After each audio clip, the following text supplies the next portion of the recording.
Good morning, dear friends. Today is the 27th of March, in the year 2004. We are in the Deer Park Monastery for our Colors of Compassion retreat. When Nelson Mandela came to France for his first visit, the press asked him what would be the thing he liked to do the most.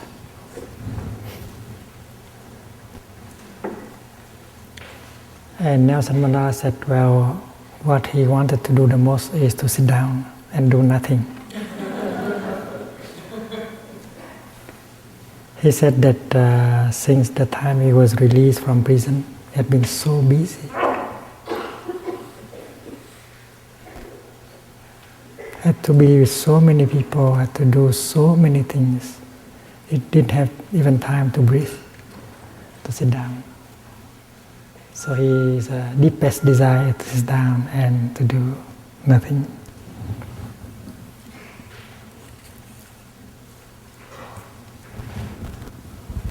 To sit down and to do nothing is sitting meditation. And those of us who practice daily sitting, we are much more lucky than Nelson Mandela.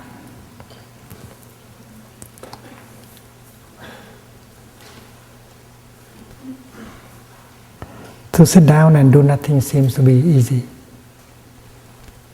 seems to be enjoyable. But I'm not sure that if he was given the chance to sit down and do nothing, he could do it. Nelson Mandela, I doubt. He had never learned how to sit and to do nothing. This is difficult, not so easy. Because when you sit, things begin to come up. And you have to know how to take care of them. And therefore, sitting meditation, you need some guidance and so on. Sitting meditation can be wonderful. And we can get in touch with the wonderful aspect of life. We can get in touch with the wonders of life within and around us. For our nourishment and healing, we just sit there and enjoy. And many things are enjoyable, like our in-breath, our out-breath. You breathe in and you enjoy your in-breath. You breathe out and you enjoy your out-breath. You focus your attention on your eyes, and you find out your eyes are still in excellent conditions. Breathing in, I'm aware of my eyes. Breathing out, I smile to my eyes. My eyes are still in good conditions. I only need to open them in order to get in touch with the paradise of forms and colors. So my eyes is a wonder of life. And if I continue, I touch many wonders of life in my body and in my consciousness as well. All are miracles, all are wonders of life. My heart, breathing in, I'm aware of my heart. Breathing out, I smile to my heart. My heart is a wonder. My heart is there to maintain my well-being. My heart works non-stop day and night in order to assure that I continue to be well. I have the chance to go to sleep and to rest, but my heart continues.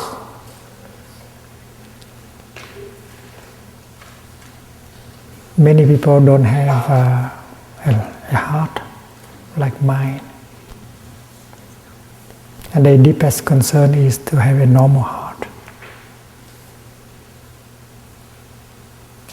so that they won't have things like a stroke.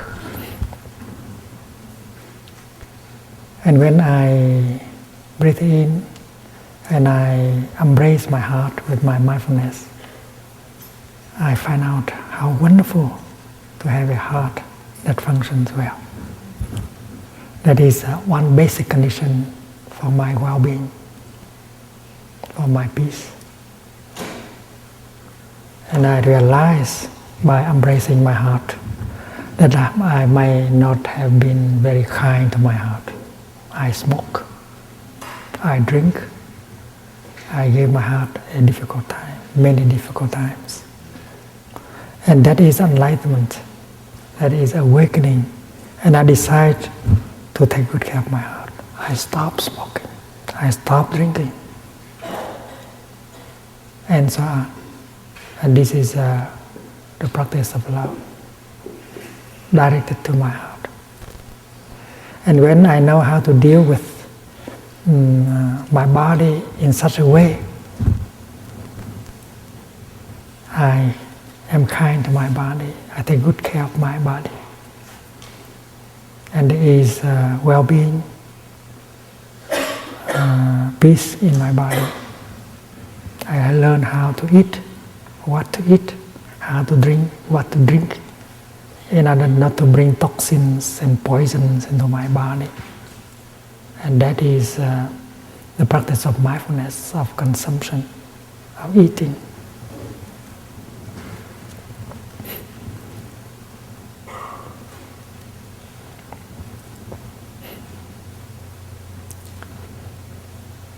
And breathing in and out, I can also get in touch, I might get in touch with the pain and sorrow in me and around me. And with mindfulness, I can handle them well and help to transform them.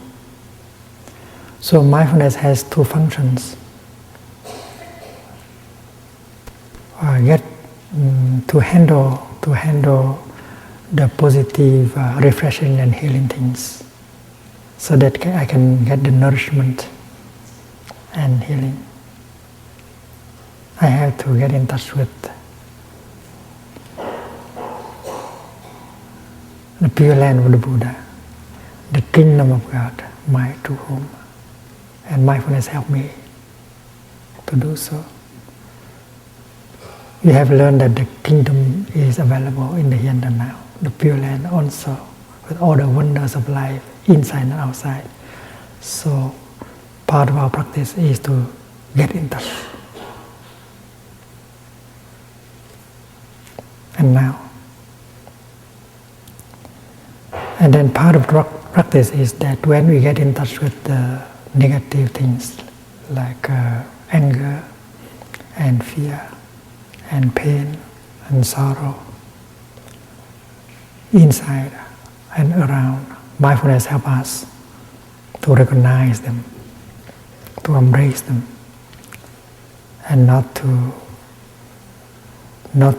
let them overwhelm us and transform us into a victim. Not only the kingdom, the paradise is available, but hell is available in the here and the now also. That is why mindfulness practice helps us to get in touch with both. Get in touch with the kingdom in order to be nourished, and get in touch with hell in order to protect us and to transform.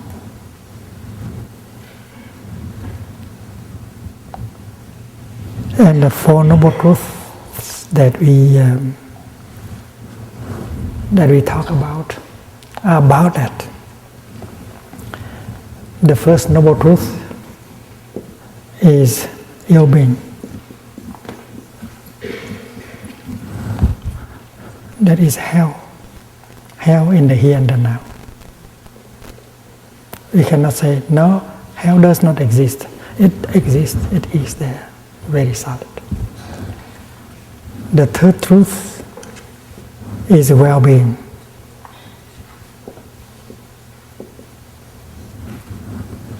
It is there. You cannot say that well-being is not there. You have to get in touch.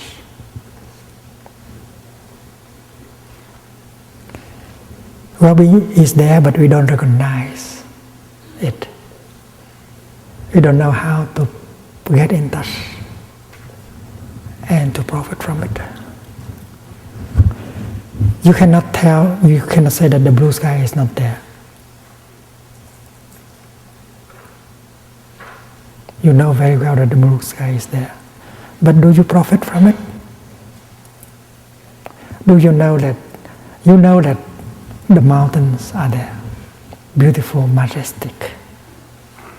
You cannot say that they are not there as wonders. But maybe you are blocked by your suffering and you cannot get in touch.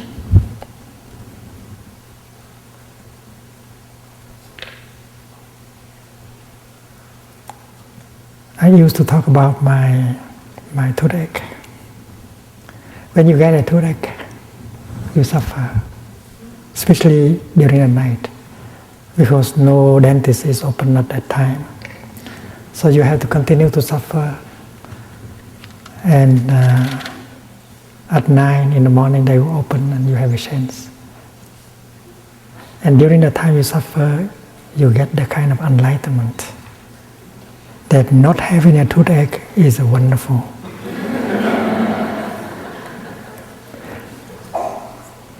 But there are many days we do not have a toothache, but we don't enjoy at all our non-toothache.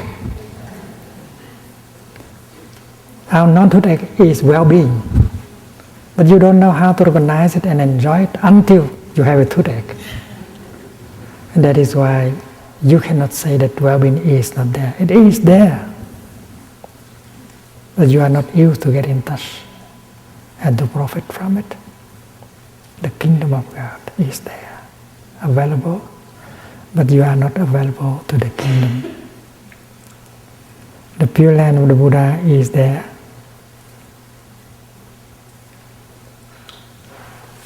But you are not available to the Pure Land. This is a pity. And that is why the practice of mindfulness helps you to go home to the present moment and get in touch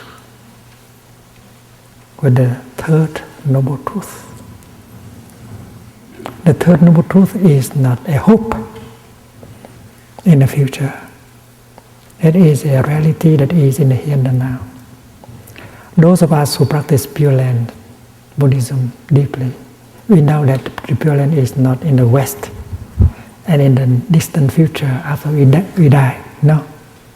Those of us who practice Pure Land, whether we are Chinese, or Vietnamese, or Korean, or Japanese, we know that the deepest teaching of Pure Land is that the Pure Land is in our heart, in the here and the now.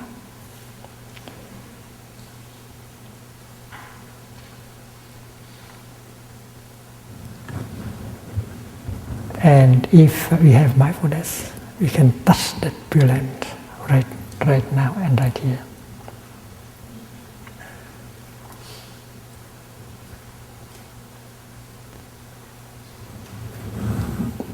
Pure Land in my heart.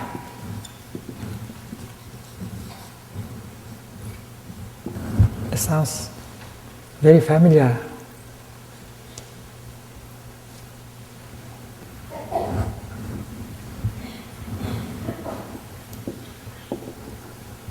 Pure Land in the here and the now. It's very, very familiar. Hiền Pháp means in the here and the now, things that happen in the here and the now that can be touched. And in modern Chinese, it's written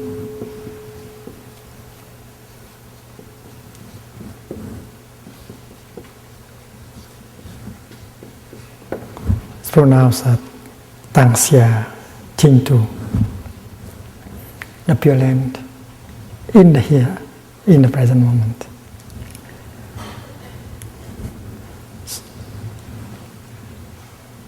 In the Christian tradition.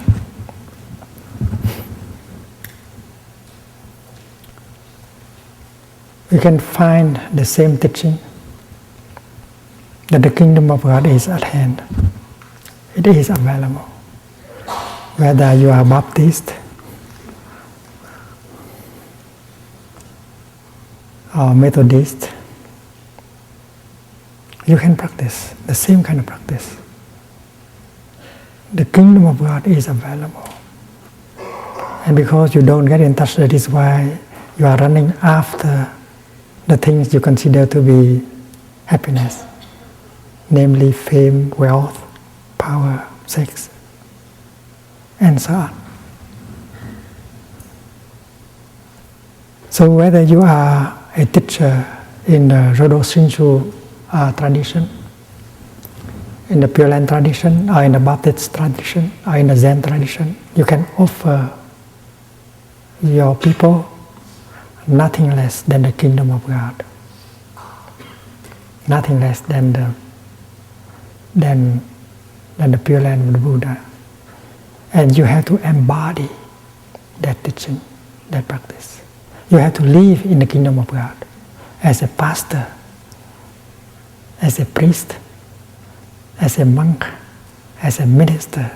You have to embody the practice of living happily in the here and the now, so that your teaching will be true teaching. And when the people who come to practice with you, they are able to taste the taste of the kingdom, and they will abandon their attempt to run after the objects of their craving, namely power, sex, fame, and wealth.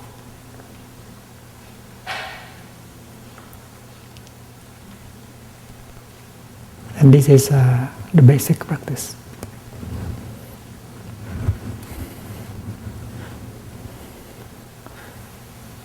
When we confirm that the kingdom is available, that well-being is possible, we confirm also the existence of the practice that can make the kingdom available, that will make well-being available right here, right now. And that is what we call the noble path. Noble path.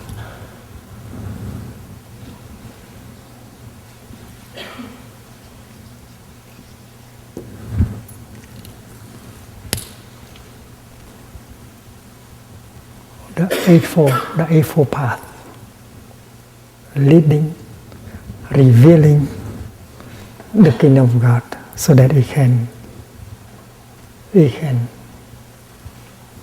in touch.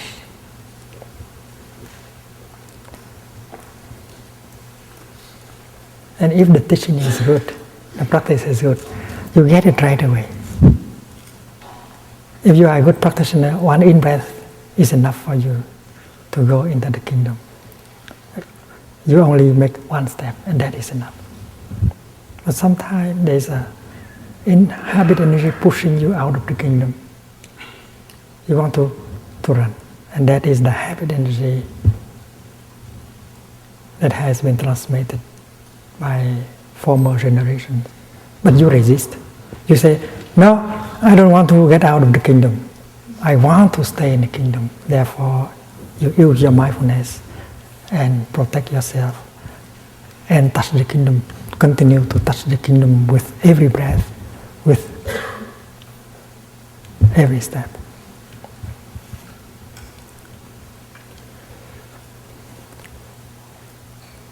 Last year, we offered a retreat for members of the Congress on Capitol Hill. And members of the Congress, they learn how to practice mindful breathing, mindful walking. Before the winter retreat here, we got a letter telling that there are members of the Congress who are now practicing walking meditation on Capitol Hill. They reported that they are so busy. They have to meet with so many people. And it's difficult to keep the practice, but the easiest practice that they can still keep is the practice of walking, mindful walking. And that congressman said that, well, from his office to where he has to vote, he always practiced mindful walking, no thinking at all. And he survived by that practice. No thinking, just breathing and walking. That is why we have to stick to the kingdom, to the practice, to the kingdom in order to protect ourselves.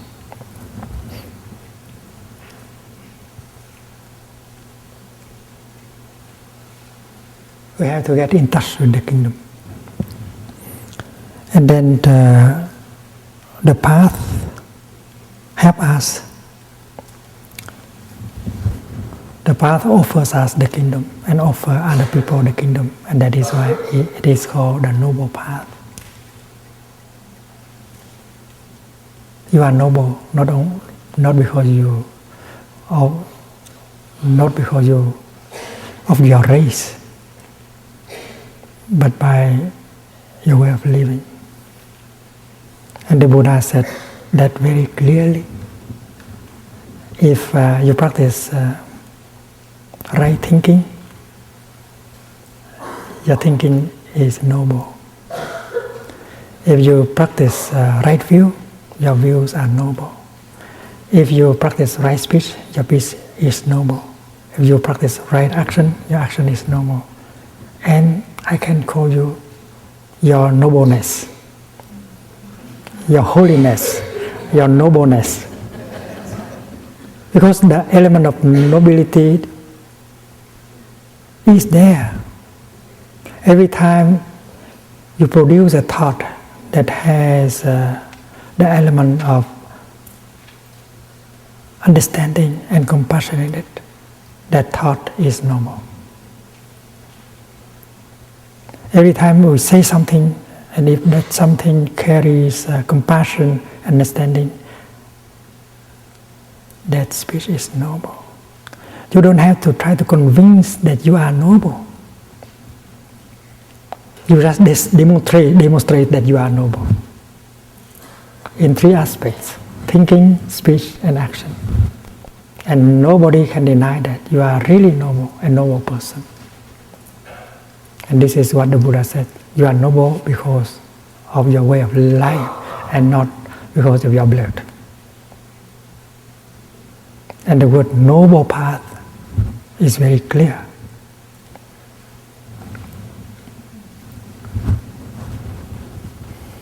And when you practice the opposite, you follow an ignoble path.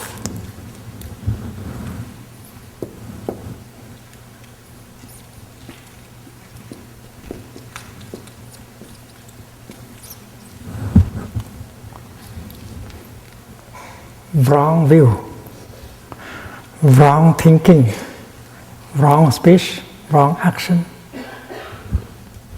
And then that open the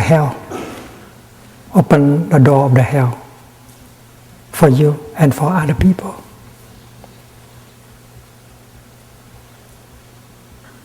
This morning we spoke of wrong perceptions. Wrong perceptions that bring about hate, anger, fear, discrimination. And wrong perceptions are in the realm of thinking.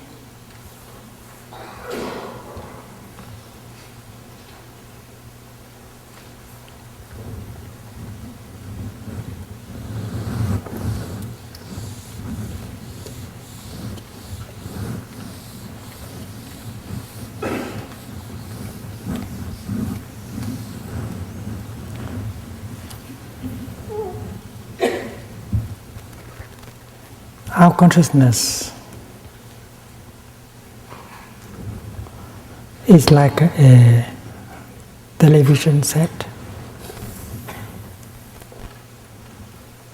with many channels. If you want the channel hell, you push on the button, the ignoble path, and you have hell right away. And if you want well-being, you push on the button, noble path.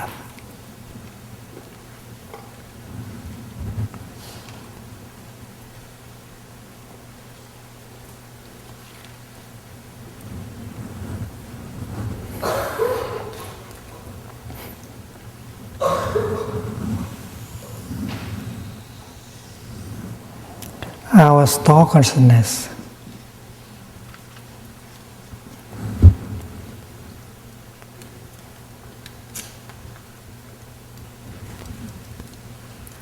preserve within herself all kind of seeds.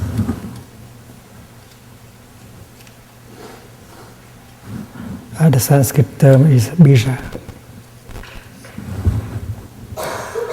And there are wholesome seeds and there are unwholesome seeds.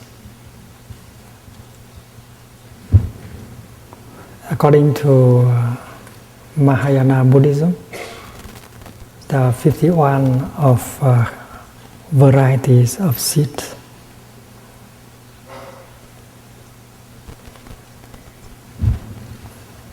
That can bring about 51 mental formation.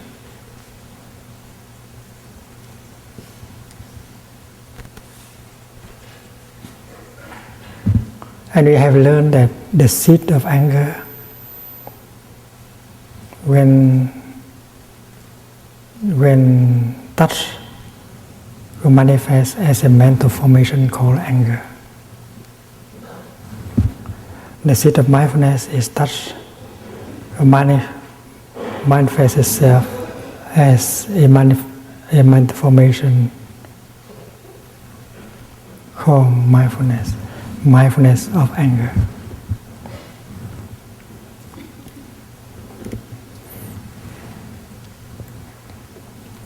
And we learn that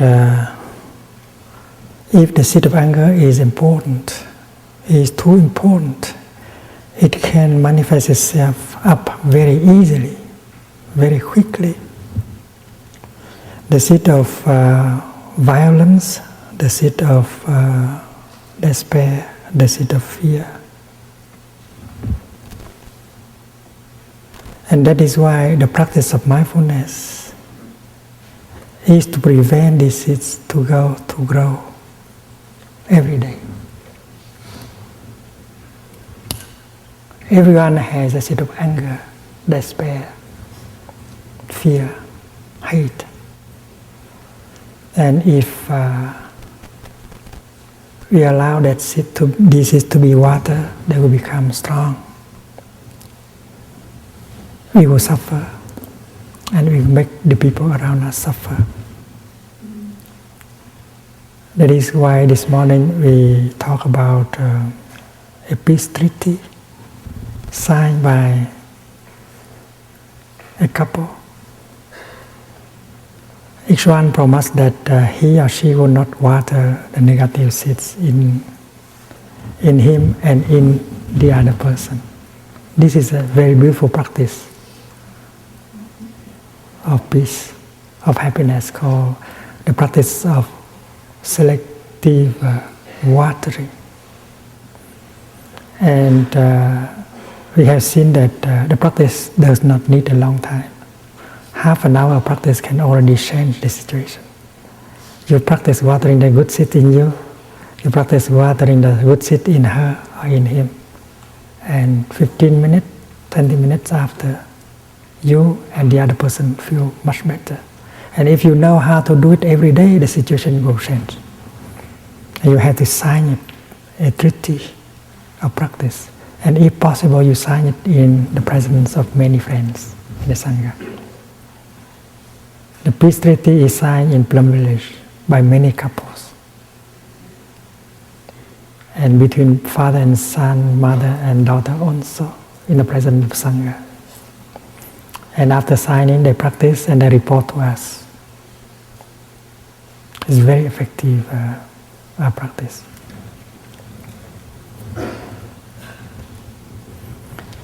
According to that practice, not only you refrain from watering the negative seed, but you make the commitment to water the good seeds in the other person and in you. And the other person will make the same commitment to refrain from watering your negative seed, but try to water every day the good seed in you. You practice like gardeners for each other. The person you love is your garden. You have to take good care of your garden. And if the garden yields flowers and fruit, you are the one who enjoy.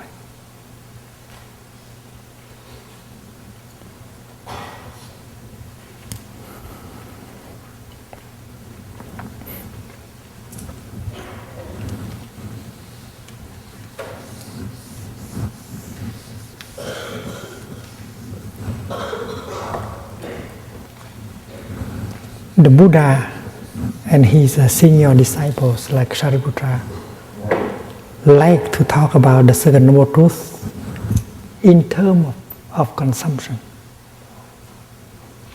Consumption.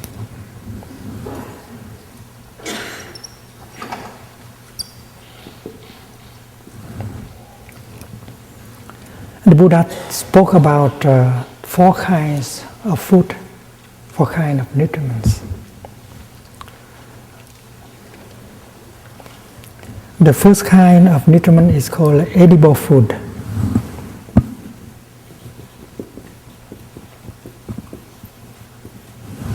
You take in by the way of the mouth. And the Buddha urges us to consume only items that bring about lightness, healing, nourishment into our body and into our mind.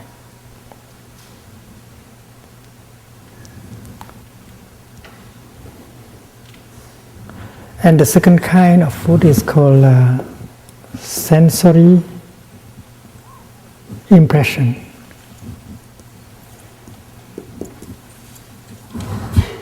This kind of nutriment come through the way of the eyes, ear, nose, tongue, body, and mind. You consume by reading articles. When you read an article, you consume.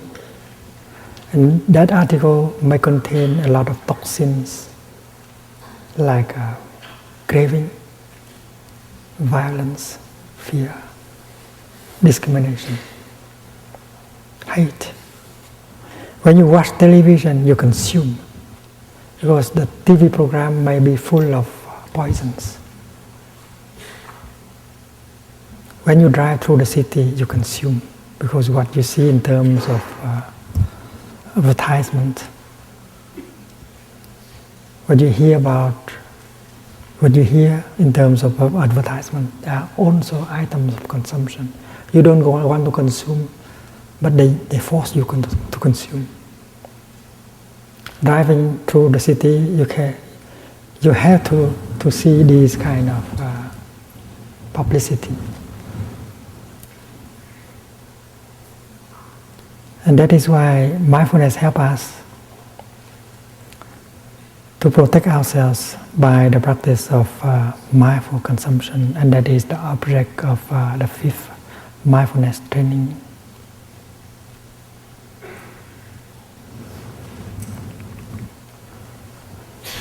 Our young people watch television several hours a day, maybe 2, maybe 3 or more, because their parents are so busy. And while watching television, they allow the seed of craving, of violence in themselves to be watered. They keep growing. And this is very dangerous. Even conversation may be highly toxic. What the other person say may be full of hate, of despair. And after 1 hour of listening to him or to her, you feel paralyzed. So much toxin what she said. And that's why don't listen too much to that kind of conversation. And if you are a psychotherapist, it's not wise that you spend all day listening to the suffering of the people. Because you have seed of suffering in you. And if you continue to listen to them, the seed of suffering in you will be watered again and again. And someday you get sick and you go to another therapist.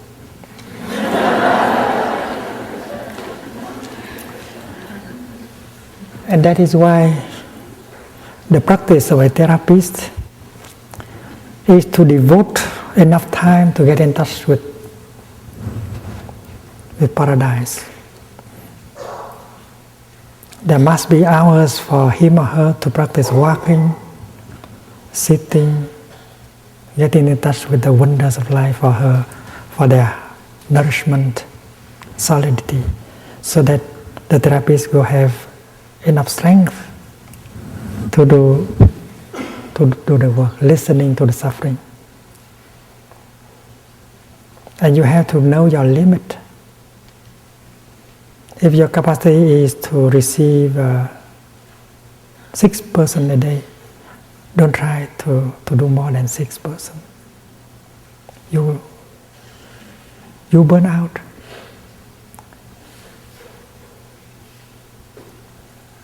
Your suffering will increase to the point that you will not be able to continue. And that is why, as a therapist, you have to practice like this. Get in touch with the third noble truth. Get in touch with the refreshing and healing elements to nourish yourself. Using mindfulness in order to look deeply into the source of well-being and practice mindful consumption so that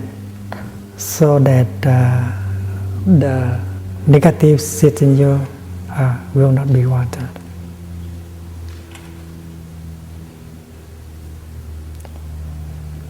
We have 6 doors.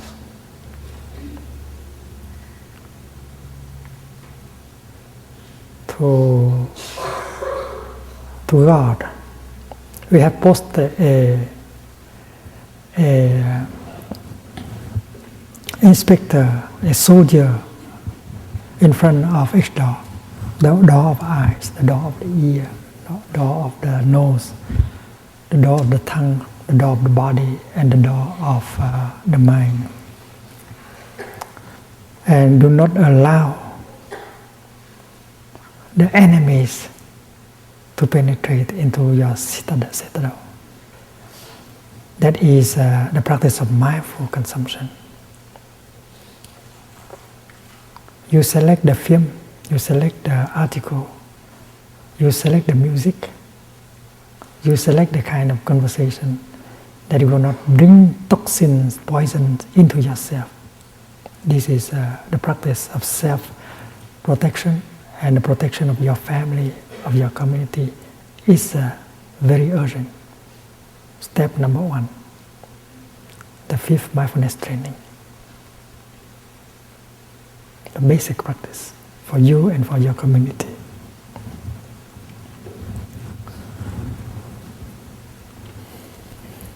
If you don't, and then they will grow very big, and they tend to push the door of mind consciousness to come up. Usually,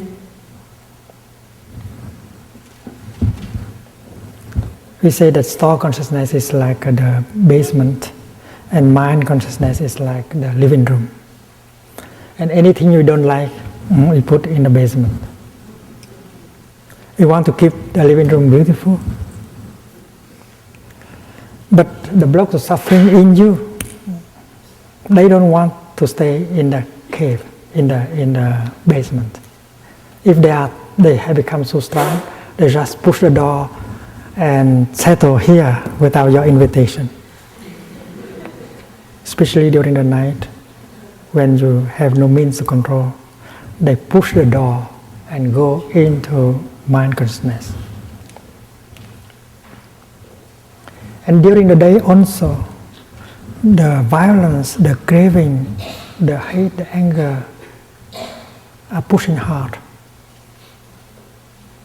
Because you have allowed them to grow every day by the way of unmindful consumption.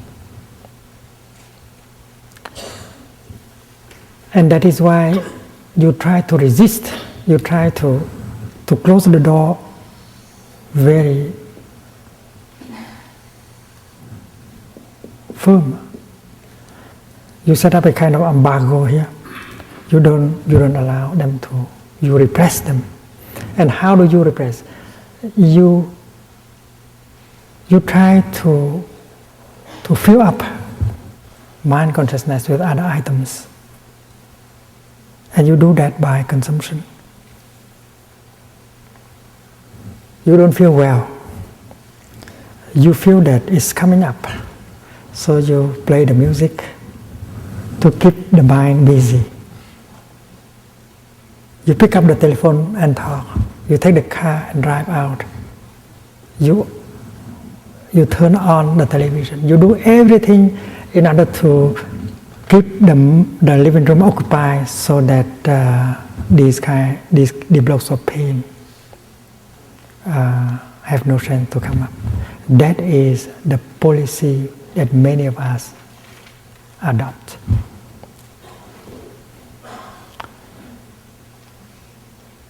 And the market outside provides us with many items so that they can bring into the living room and fill it up always 24 hours a day in order for you're afraid that they will come up.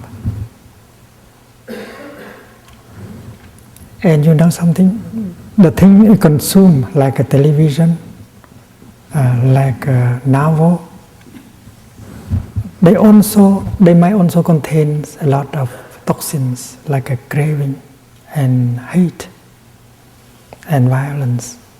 And while you are consuming like that, these poisons fall down into store consciousness and make these blocks of suffering grow. Because they are the fruit of unmindful consumption in the past. And now unmindful consumption in the present moment continue to make them grow stronger. And this is a very, very dangerous situation. And that is why the first step is to stop this kind of unmindful consumption, preventing these seeds that are already important not to grow anymore. The first step. Mindful consumption.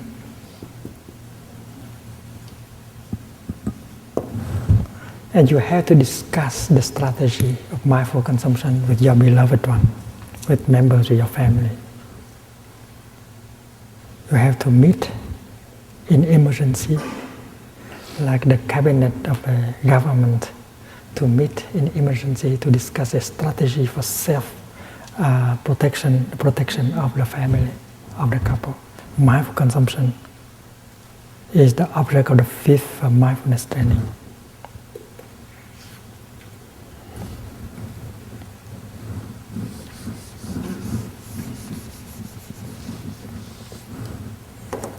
Second step is to practice touching the positive. You don't touch the negative, instead you try to touch the positive.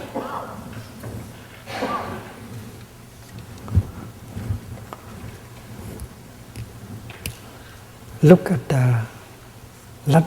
the blue sky. Breathing in, I'm aware of the blue sky. Breathing out, I smile at the blue sky. and you touch the blue sky touches you. Breathing in, I'm aware of the mountains. Breathing out, I see that the mountains are wonderful. You touch the beautiful mountains, the blue mountains touch you.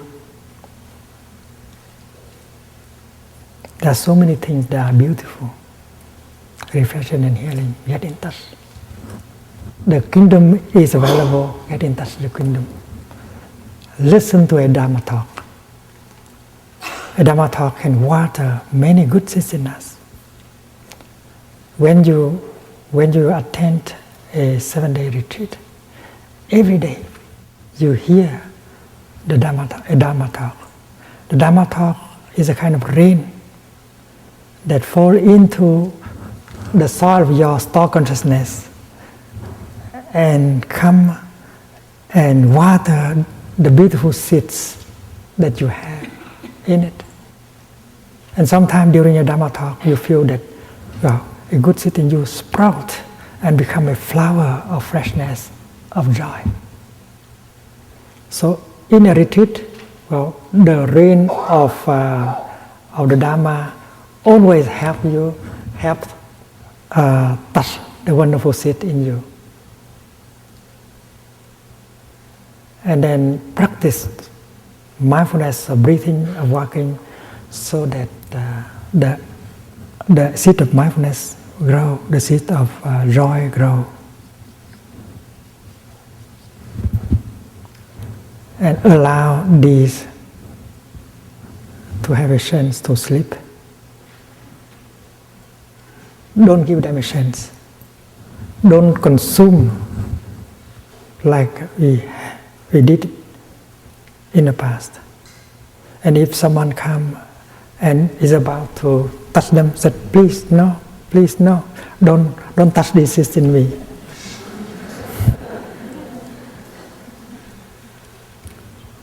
And then when the seed of mindfulness and joy in you are strong enough,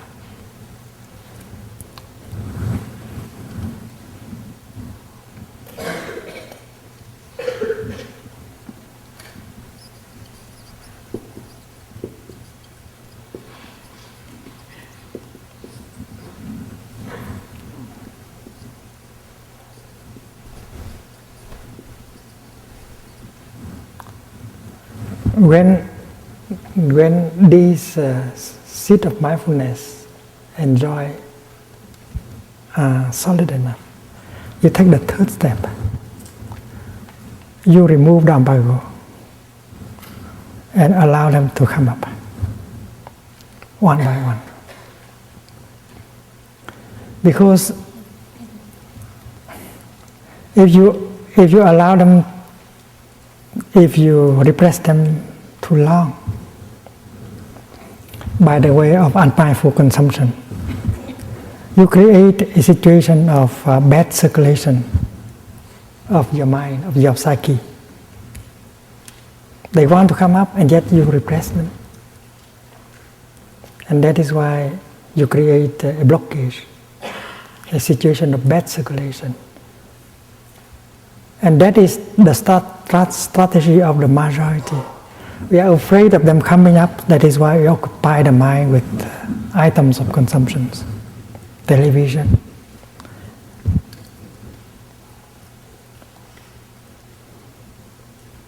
novels, music, food,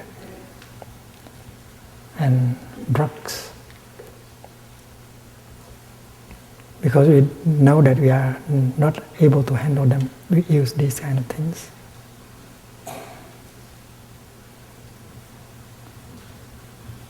We try everything in order to repress. And when it is like the blood in our body, if the blood in our body does not circulate, many symptoms of illness will manifest. There are many painful spots in our body. We get a headache, we get the pain on the shoulder, we get all kinds of sickness because the blood does not circulate. The same is true with the blood of the mind. When you block your mind and not allow these mental formations to come up, you create a situation of bad circulation, and then slowly symptoms of mental illness will appear. And when you go to the doctor, they don't find any cause in your body, and yet you suffer in your body.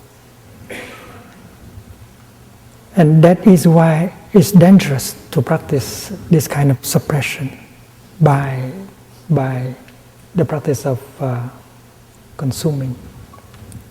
That is why the third step should be taken.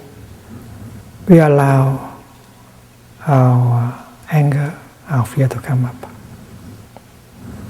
Usually we are afraid of doing so. Our strategy is to run away from our suffering. We have no courage to go home to ourselves and confront the suffering.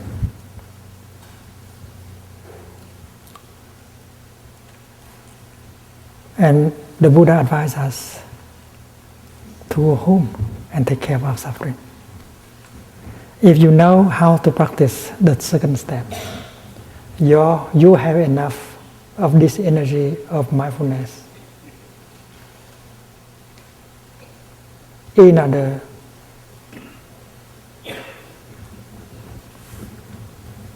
to do the work of recognition and embracing.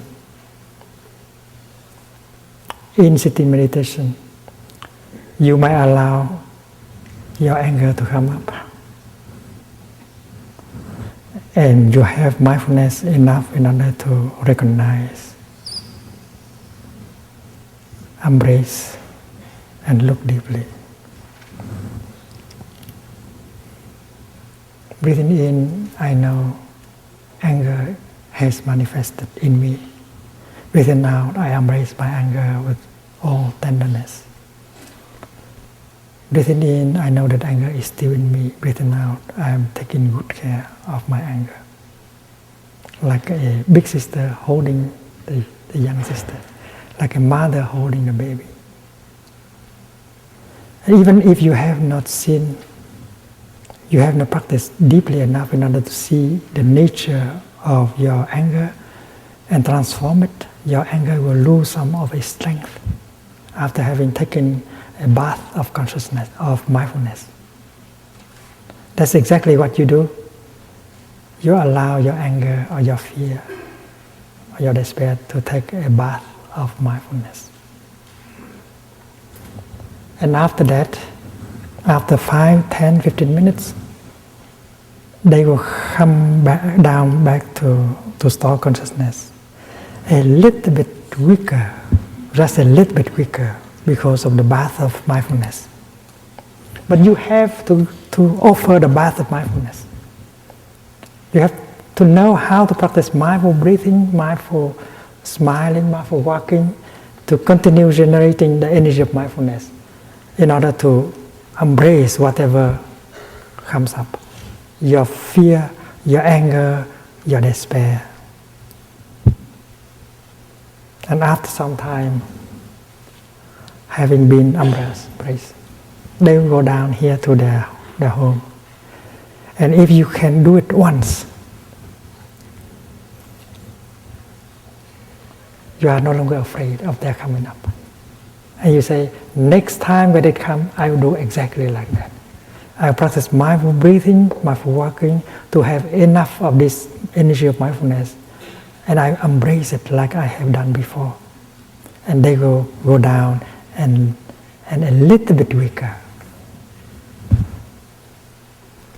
My dear friends, if you don't believe that you are strong enough, your mindfulness is strong enough to recognize and embrace your pain, and then ask a brother or a sister in the practice to come and sit close to you, holding her hand, asking her to help you with her energy of mindfulness, and together both of you will recognize the pain in you and embrace the pain in you for 3, 5, 10, 15 minutes if needed. You need a co-practitioner when you are weak. She will lend you her mind, energy of mindfulness. And if you have several brothers and sisters in the community, you are no longer afraid. Because the boat of the Sangha will keep you from sinking into the river of suffering. If the collective mindfulness is strong enough to hold your pain and your sorrow. That is why taking refuge in the Sangha is very important. Especially when you are a beginner and your mindfulness is not strong enough to recognize and embrace your suffering and give your anger, your despair a chance to take a bath in that energy of mindfulness. That is the energy of the Buddha. And then after you have been able to do it once, you have the confidence. You are no longer afraid. So you open the door, and then blocks of suffering will come up and be taken care of and go down like this. And you restore good circulation. And symptoms of mental illness will go away.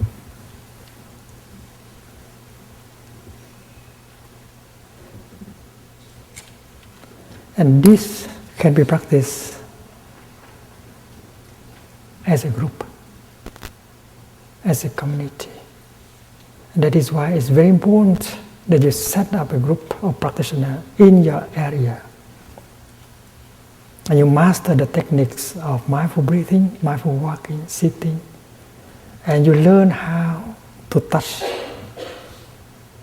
the Pure Land, the Kingdom of God, every day. The practice should be joyful. The practice should deal not only with the suffering, but with the happiness. And you know that happiness, the kingdom, the Pure Land, is available in the here and the now. The practice should be balanced. Suffering is not enough.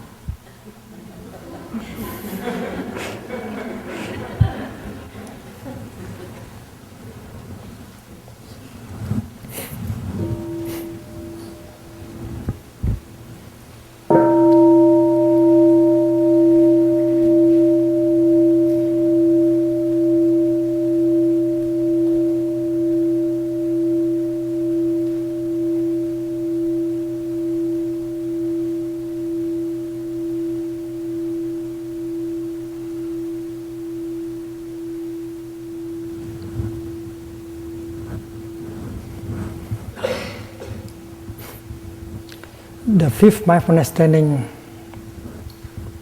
shows us the practice of mindful consumption of edible food and the practice of mindfulness consumption of sensory impressions.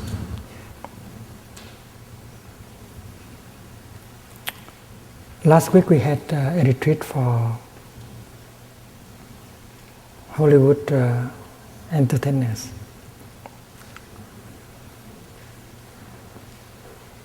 And we told them that we need them to help us with the practice. They should try to provide us with films that water the good seed in us.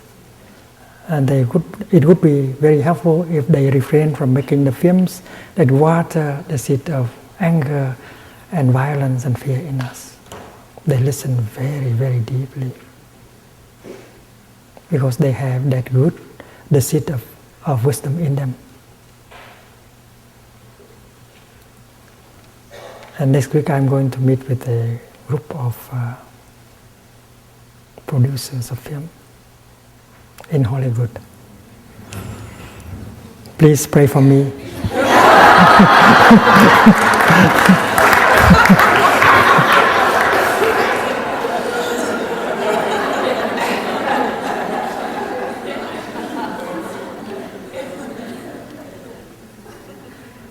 I said that I told them that there is already a statue of liberty in the East Coast. But in the name of liberty, we have produced so many items of consumption that very destructive. And that is why I propose that a statue of responsibility be built in the West Coast. And one person in the retreat stood up and said, "Well, Thầy, I will do it." It's a sculpture. So during that retreat, I did my best to water the seed of compassion, understanding, and responsibility in these people. And let us continue to help them. The third source of nutriment the Buddha talked about is called volition.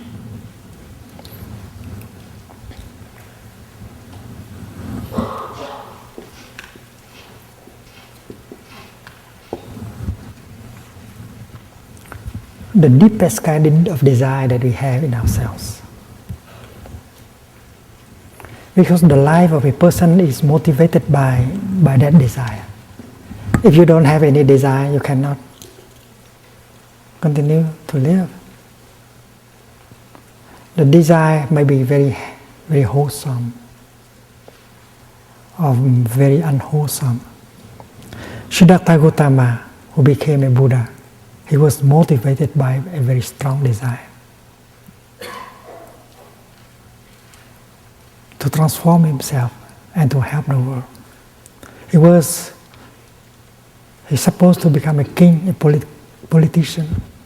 But as he observed, he saw that his father was very helpless, having the power of a king in his hand, but he was helpless. There's a lot of corruption, there's a lot of difficulties, misery in the country. And with that political power, he could not do much. Because there are afflictions, fear, hate, violence, anger in them.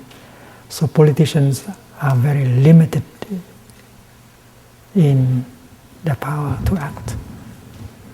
So Siddhartha did not care about becoming a king and having a lot of power. That is why he left the palace, seeking for a path of transformation and healing. And that desire was so strong in him that he was able to undergo many hardships. Finally, he succeeded in becoming an enlightened person with a lot of understanding and compassion. And he did not feel tired at all during the 45 years of teaching, practicing and helping people. And he helped everyone, kings, ministers, rich businessmen, and scavengers, slaves. He helped everyone. And he accepted all kinds of people in his noble Sangha. In his Sangha there is no caste, there is no race. There is only a race of enlightenment. The noble Sangha. You are the noble Sangha of the Buddha. You are the beloved Sangha of the Buddha. No discrimination. And if you practice mindfulness, concentration, and insight, you bring the element of nobility into your daily life. And that is why the Sangha is called a noble Sangha.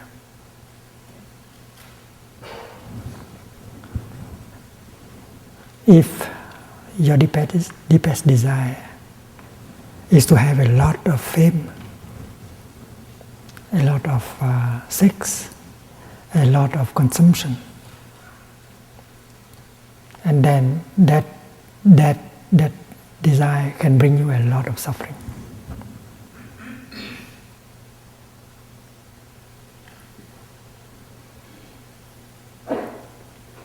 That is why we have to look deeply into our deepest desire to find out whether that is wholesome or unwholesome.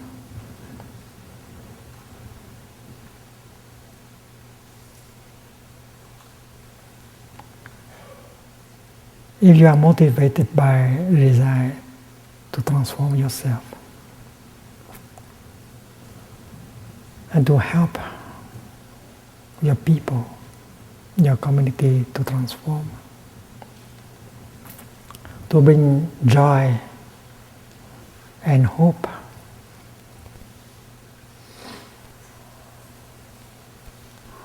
into their life,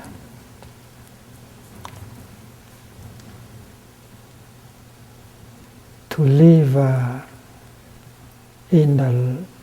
with the spirit, with the wisdom of non-discrimination.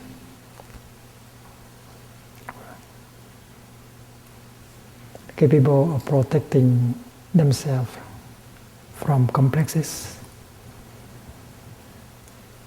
and suffering, so that your community will be a powerful instrument for social change. And then you have the best kind of volition. And that gives you an infinite source of energy.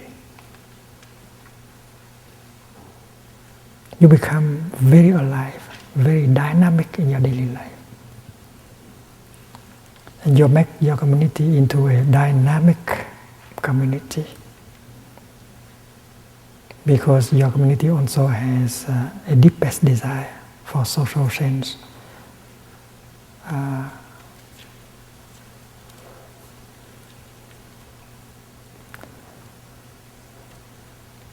Social change, social justice, equality.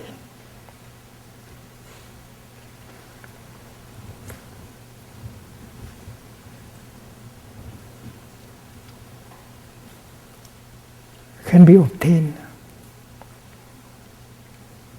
with the transformation of our consciousness, of our collective consciousness. Because consciousness is at the base. If we are not capable of changing ourselves, our way of thinking, our way of perceiving, if you are not free from wrong perceptions, and then any kind of action, no matter how direct they are, cannot bring the kind of result we want. Actions like sit in,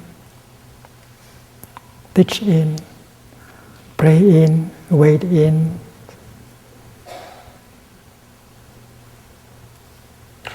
will be meaningful only when they are born from our freedom, our compassion, our understanding.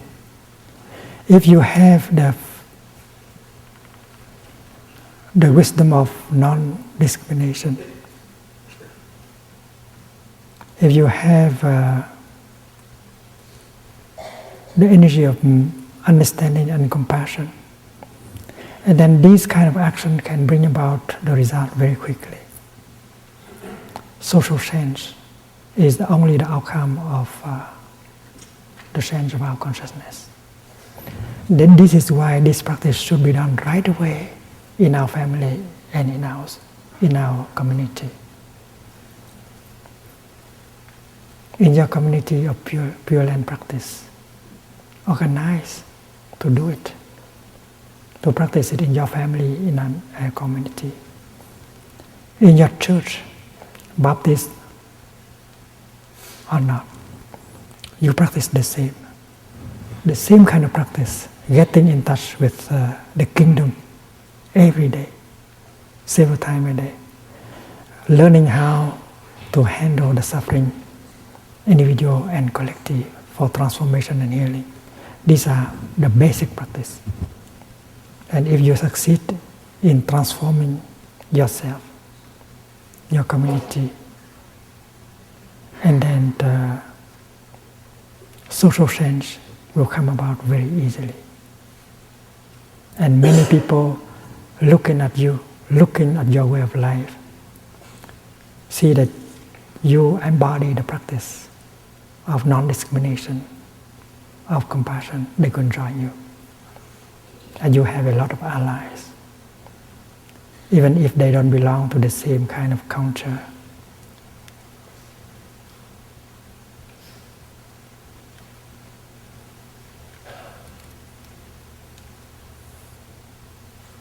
And this is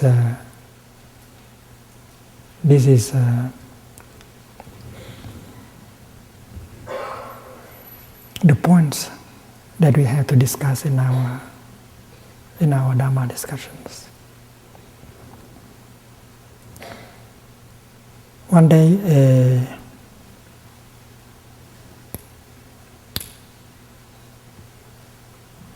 a leader of the Native American community came to me. We met in Vermont, and he invited me to join him in a speaking tour in Europe and others to speak about the plight, the suffering of the Native Americans, to draw the people's attention in the world to that suffering. I invited to sit down and to have a cup of tea with me. And very slowly I tried to tell him that the first step is not that. The first step is that he go home to his community and help his community to practice these kind of basic things, like the 5 mindfulness trainings, creating brotherhood, sisterhood, awakening,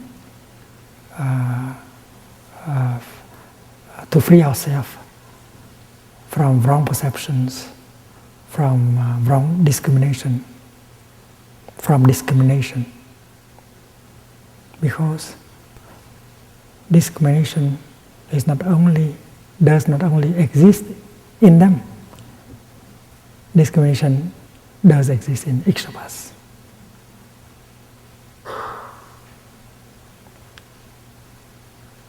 We have both hell and paradise in us. They also have hell and paradise in us. So if we are capable of touching paradise and transform hell in us, we will be able to help them touch the paradise in them and transform hell in them. They are no longer our enemies. They are the people we want to help. But we have to help ourselves first. It's not a problem of protesting, because we can see them as victims of their wrong perceptions, of their own ignorance and fear and violence. And that is why, to me, it's very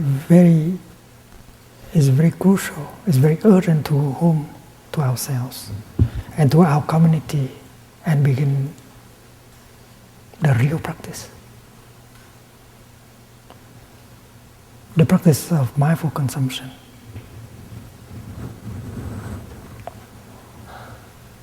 So that we can heal our body, we can heal our consciousness, our mind.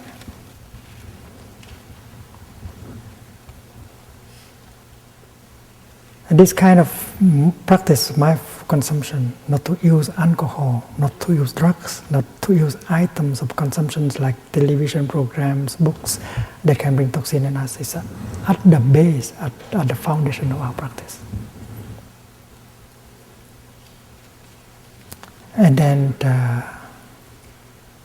at a time when our young people no longer use drugs and consume these toxic items, we become a living Dhamma talk. We can come and help those who are still in prison because of the fact that they have consumed drugs and they have committed violence, because they they had violence in them, but they did not know how to handle violence in them. That is why they have got into prison. We have to try ways in order to come to help them. In my tradition, in the ancient time, Buddhist temples did work like a farming, agricultural Zen. No work, no food, so we farm our land and support our community. And we went to the government and we asked them to handle over to us a number of prisoners. I make the commitment to teach these prisoners. Do we want to accept them to our community? We will give the work for them, farming to do, and they learn the practice of the 5 mindfulness trainings. And the government, the authority, believe in the Buddhist tradition, because we had succeeded in many times to transform, to teach prisoners. And finally, we help these prisoners to get married, to have a plot of land, to build a house, and to start their life. In the past, we had been able to do things like that. I think in our time, we can do things that are similar. There are young men and women who have got so much violence and fear in themselves. And also the seed of craving is big. They don't know how to handle these seeds. They have committed crimes. They have done wrong things. And they have got into prisons, and they should be helped. We should have programs to help them to transform. We could talk to the government, to the correction institutions, that there are better ways to help a young person to transform than put him in prison. We can organize communities of mindful living. We can give these, we can guarantee for these people, and we can help them transform and become good citizens of the society. And this is in the scope of our practice, the practice of mindful living, the practice of transformation and healing.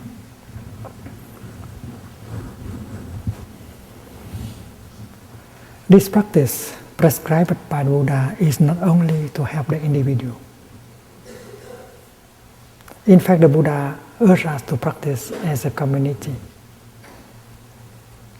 And when the community embodies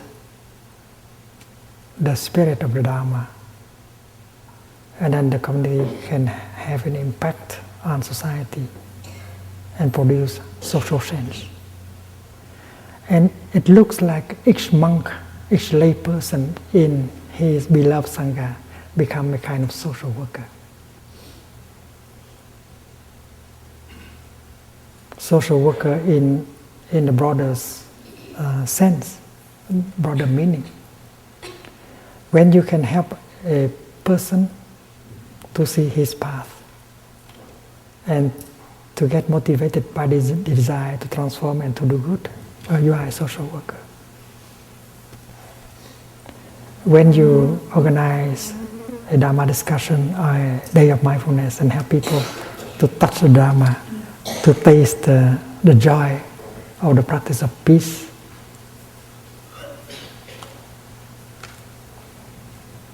well, you are doing social work.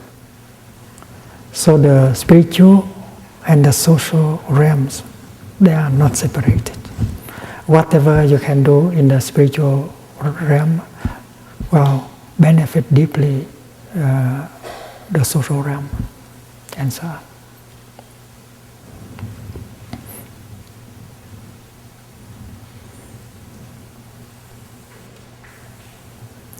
There is the fourth nutriment called consciousness.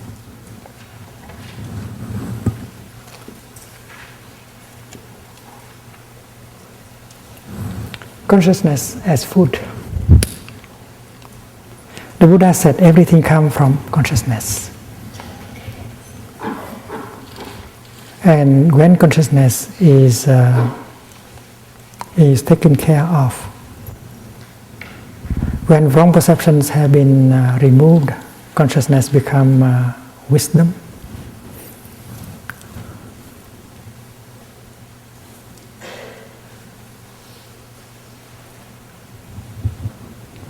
And our way of thinking, our way of feeling determine everything.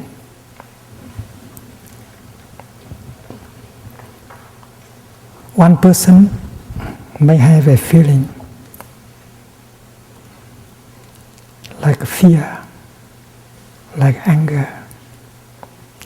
And if that person is an artist or a writer, he can share his fear and anger with other people. And together they create a collective feeling of fear, of anger. And when fear has become collective, anger has become collective, it is extremely dangerous.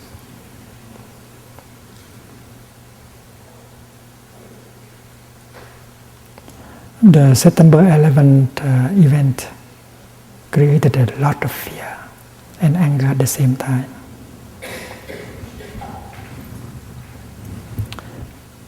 Not many people help us to understand our fear, our anger, embrace them, and look deeply into the nature of our fear or anger. And our government has acted on the foundation of that collective fear and anger. It's very dangerous.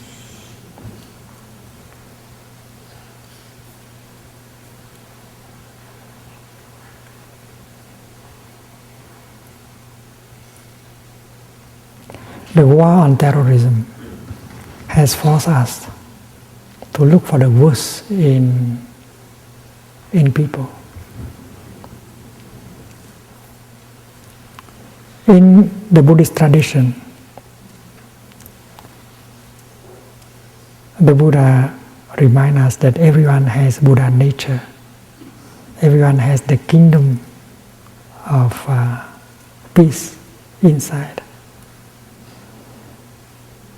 And there is Bodhisattva who goes around and tell people, "Oh, I do not underestimate you. You are a Buddha to become." And that is his message. Everyone has Buddha nature.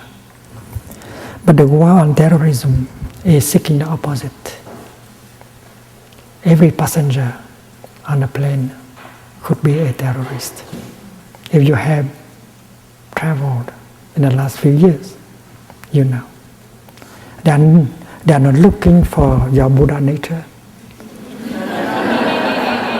They are looking at you as a potential terrorist. And when a culture goes like that, it goes wrong. And yet not many people, many of us wake up to that reality.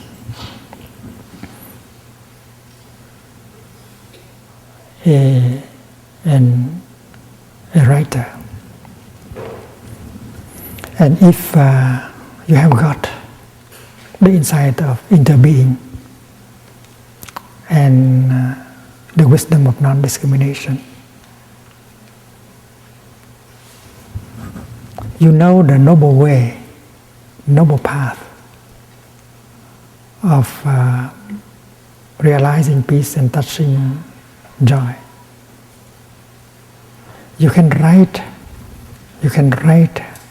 a novel or a story that can influence people, and you create a collective feeling of brotherhood, of awakening.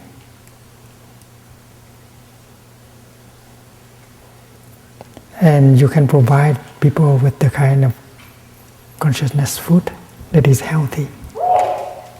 Because you, as a writer, as a filmmaker, as a teacher, as a parent, you can change consciousness. You can create a collective consciousness that goes in the right direction.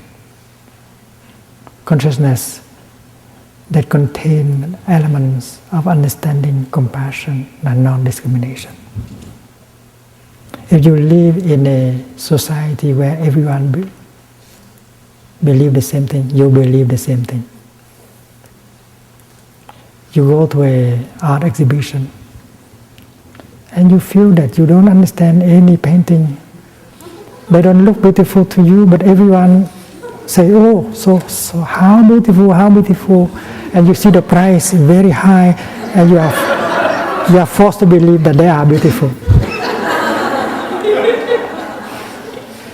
And that beauty is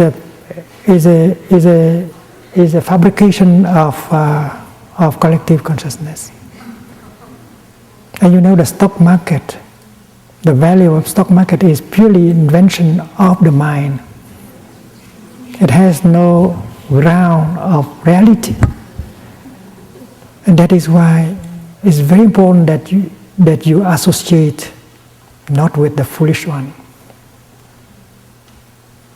with the people who have so much fear and discrimination. You have to seek for a community, for a neighborhood where people are thinking in terms of compassion, understanding, and allow your children to live in that environment. Care about the fourth kind of nutriment of consciousness.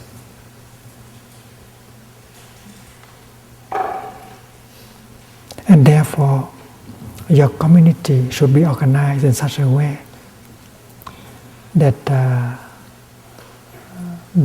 sane, healthy kind of food will be provided. Not only edible food, sensory impression food, wholesome desire, but also healthy collective consciousness.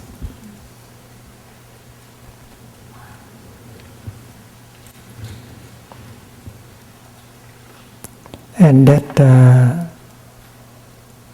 discourse of the Buddha about the four kinds of nutriments is very, very important. It should be studied and put into the practice, because mindful consumption seems to be the only way out.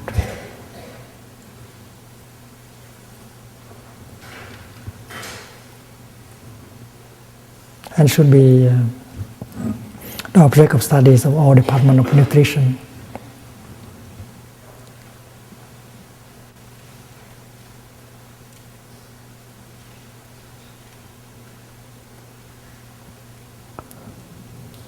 We need the time to come together,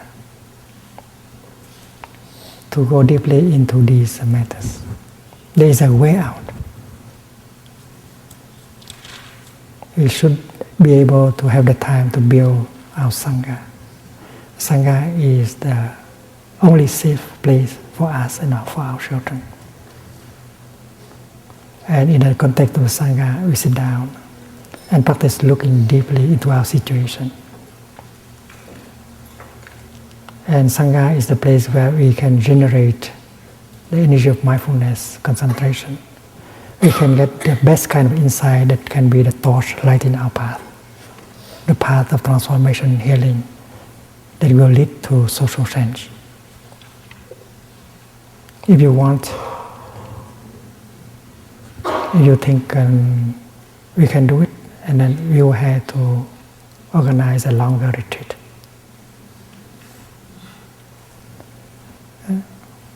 This retreat is an opportunity for us to come together and to realize how important this kind of practice is. You know, in 1956, Dr. Ambedkar organized a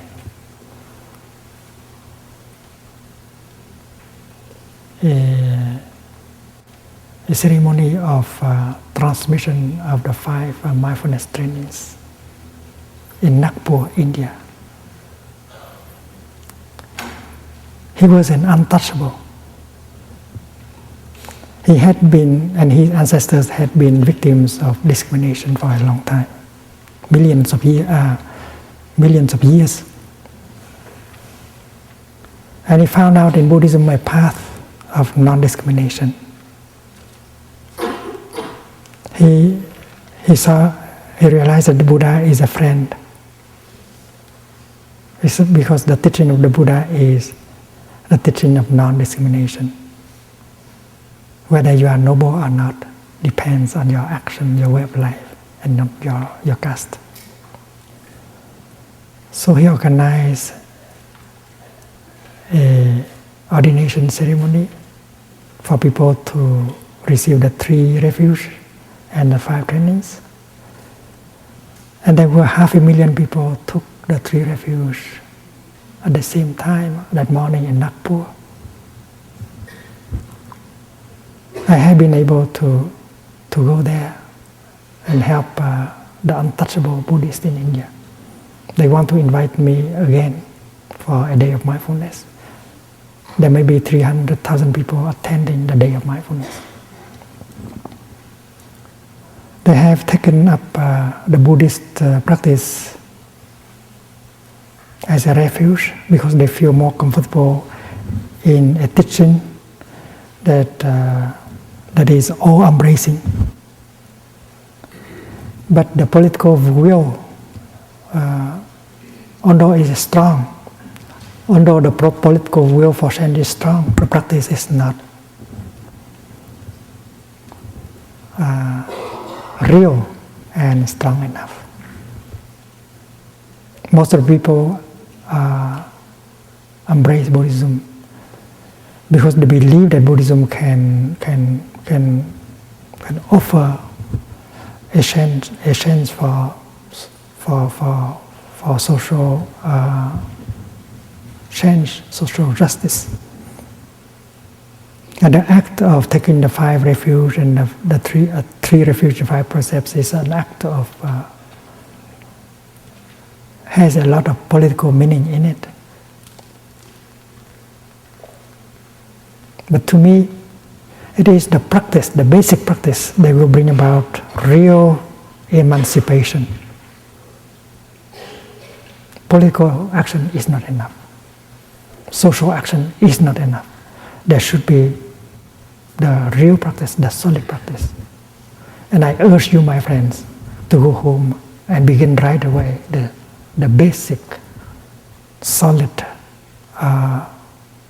practice of transformation and healing in our family and in our community. Political, social change will be possible, will be easier, much easier, when we have that foundation of practice.